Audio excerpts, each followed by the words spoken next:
Welcome to today's edition of the vlog. Hit it! I'm going to be showing you exactly how to make a chicken stock. That's what I'm talking about. And we're going to talk a little bit about beyond judgment. Wait! And if you haven't been to this channel before, it's about making your life better in all ways through consciousness and being the question. Okay, now, from the beginning.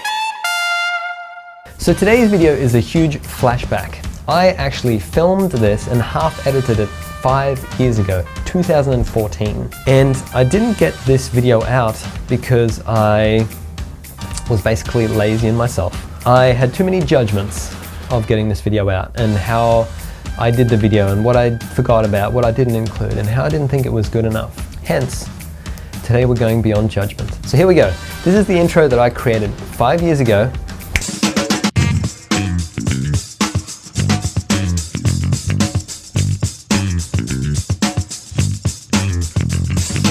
And there will be a lot more about the joy of cooking. I've got 2 more videos that I haven't filmed about making ghee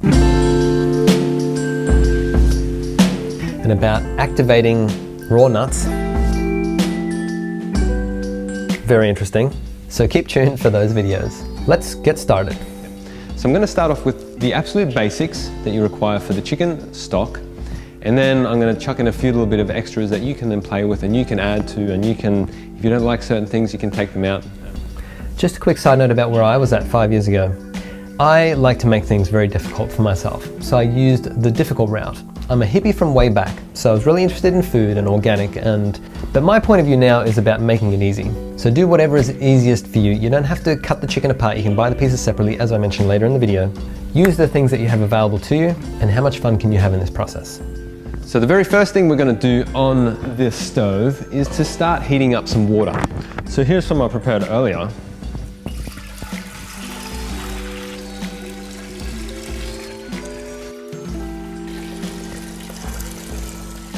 Now you obviously want to leave a whole bunch of room up the top there if you haven't got anything in the pot yet, because we're going to be adding some chicken and we're going to be adding a whole bunch of vegetables that are going to fill it up.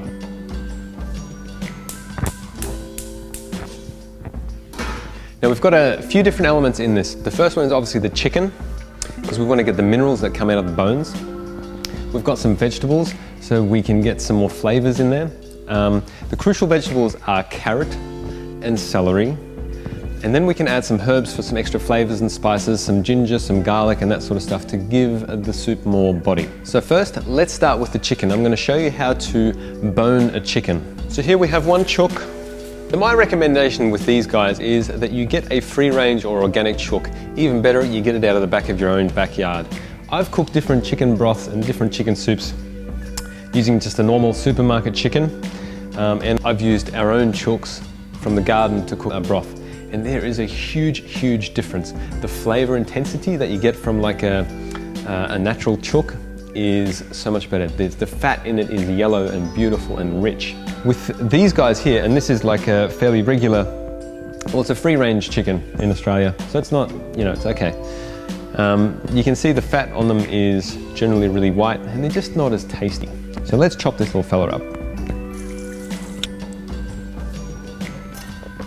So what I like to do first is to take the legs and the thighs off. So you cut into the skin here, open it up, and you can really find where the joint articulates. And then you can cut in between that joint, then cut the rest off there, just like that. So I'm going to do that to the other side as well. The next step that I like to take is for the wings. So same thing again, you can feel it where it articulates, and that's where you cut towards. Open it up a little bit more. Then you can cut through the joint without making it too hard on yourself. So at this stage, essentially what we have left is just the body. So we'll take the knife and cut down the middle here, just next to the backbone. And this is to take the fillets out. So you cut nice and close. And down there.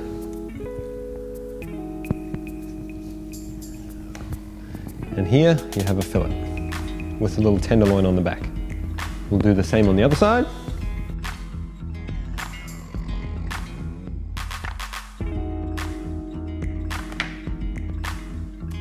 Now, this here really is the best part of the chook for cooking a broth. So what you can do is you can either break it apart, which in a supermarket chicken is pretty easy. But what you also want to do is cut some of the bones. So the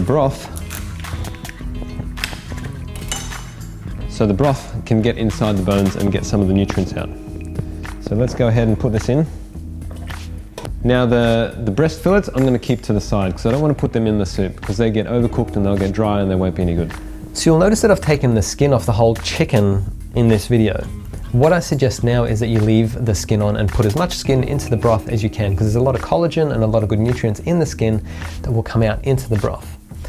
In the very last step of the process, you'll notice that when you refrigerate the strained broth, all of the fat hardens on top and you'll be able to take that away separately so you have the pure broth by itself.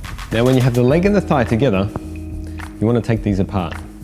So next thing is to, where the joint articulates, you cut in the middle, you pull it apart a bit more, and you see the joint come out so you can cut through there. And I want to use the bones for this broth. I don't want too much meat in there because the meat's going to get overcooked and it's going to get dried and it's going to be no good. So I like to use the meat for some other things. So I'm just going to take the bone out of here. So cut through the middle of the bone, like so. And then just keep cutting around the outside of the bone. And from the other side.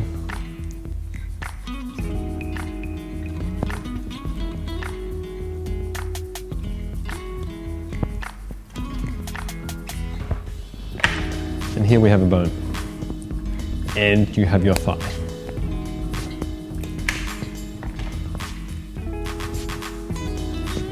Now with the little wings, I don't worry too much about getting the skin off. And this is pretty much what we've ended up with. So we've got all the meat boned off the chicken. We've got the bones in the broth. And as you can see, I've done this the hard way.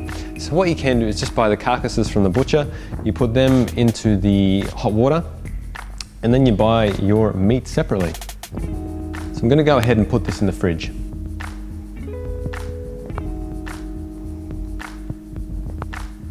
Now the next element of this is to get the vegetables in the stock. The two crucial vegetables are celery and carrot for any chicken broth because it gives it the flavor and it mingles the flavor and it does something amazing to it that gives you the foundation.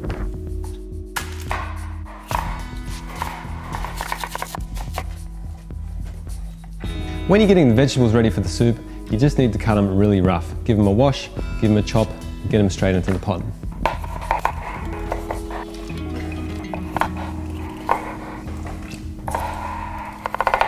The other vegetable that's a foundational vegetable is the onion.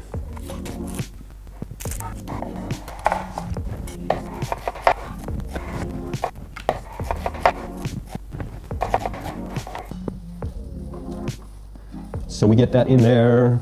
And next, I'm going to get some ginger and garlic in there. Like I said, it all just needs to be chopped nice and rough because the boiling is going to do the rest. The final essential part is to get some vinegar in there. So we only need to get a tiny little splash in there. I mean, this pot is about yay full. So we probably could do with like 2 or 3 tablespoons or 4 or a little pour more or something like that. I want to emphasize that adding vinegar is a really crucial part of creating the stock. The acidity helps to draw out the minerals from the bones, as I mentioned, but don't overdo it. If you put too much vinegar in the broth, it actually gets an acidic sort of taste. And you don't want to put the lemon peels or lime peels, for that matter, as I've done once, because the whole broth tastes bitter. I like to use apple cider vinegar. I would not use balsamic vinegar, but you can use anything that creates a little bit of, you can use lemon. You can use anything that creates some acidity in the soup to draw more minerals out of the bones. Now let's get into the extras. What else can you play with to create your own style of soup? What I've got here is some pak choy that we've got from the supermarket. When I do my cooking normally, I don't like to use these white rough bits so much. So these are the sort of the bits that I'll chop off and put into a soup and just boil and boil and boil and boil to get the minerals and the goodness out of them and the flavor for the soup. The next vegetable I hear is some cabbage. that's been in the fridge for maybe a week or something, so I don't really want to use it for something else. So I'm just going to chuck it in the broth and it can boil, boil, boil, boil, boil. Get the goodness out of it.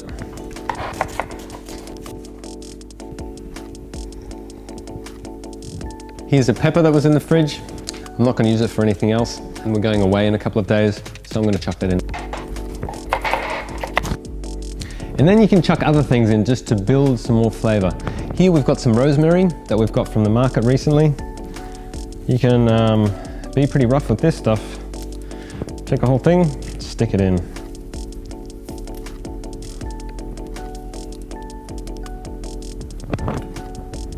So a couple of other things I'm going to add at this point.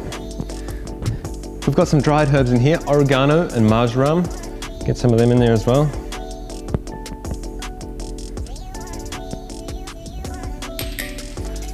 I always prefer fresh herbs, but if you can only access dried ones, use them. Something else is, as we can see here, there's a bunch of different spices in there. All I'm going to use is some fennel seeds. This also helps with digestion and stuff, if you're into that. Fennel seeds, and I'm also going to add some powdered turmeric. Probably in this size, 1 to 2 teaspoons. So now we're basically done with the soup. Just going to give it a bit of a stir in. You can see the turmeric giving some nice yellow color in there.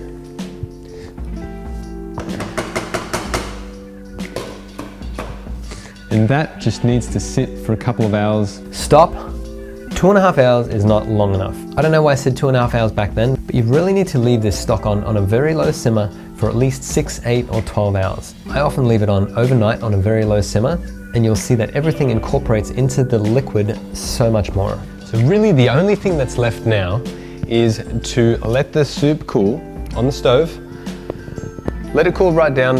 If you do this, cook this at night time or two, leave it overnight, and then straining everything out of it. As you can see, we've basically got like a whole bunch of overcooked chicken bones and vegetables and so forth. So what I tend to do is I strain everything and get it out of there and just leave it as the broth. If you wanted to make a soup, after you've cooked everything for 2.5 hours, take out the broth, add some fresh vegetables, add some fresh meat, add some of the meat that we cut out earlier, add that to cook it just to the right amount, and then you have an amazing soup. Another thing you probably noticed is that there's no salt in it so far. So when you do prepare your final dish, you will need to salt it to taste. This broth you can use in almost any dish as well. You can use it as a base for a laksa, for any other soups, for when you make a dal, you can cook things in it. You can cook rice in it, you can cook quinoa in it, grains.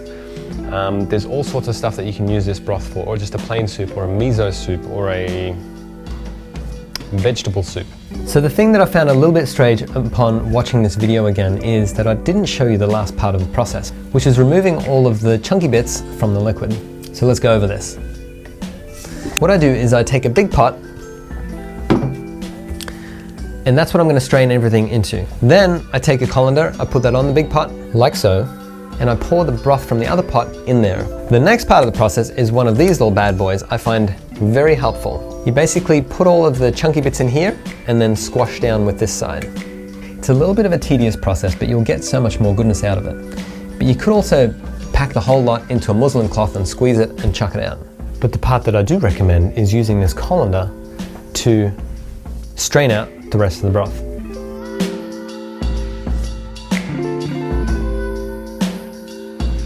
What are you up to over here, Shannon?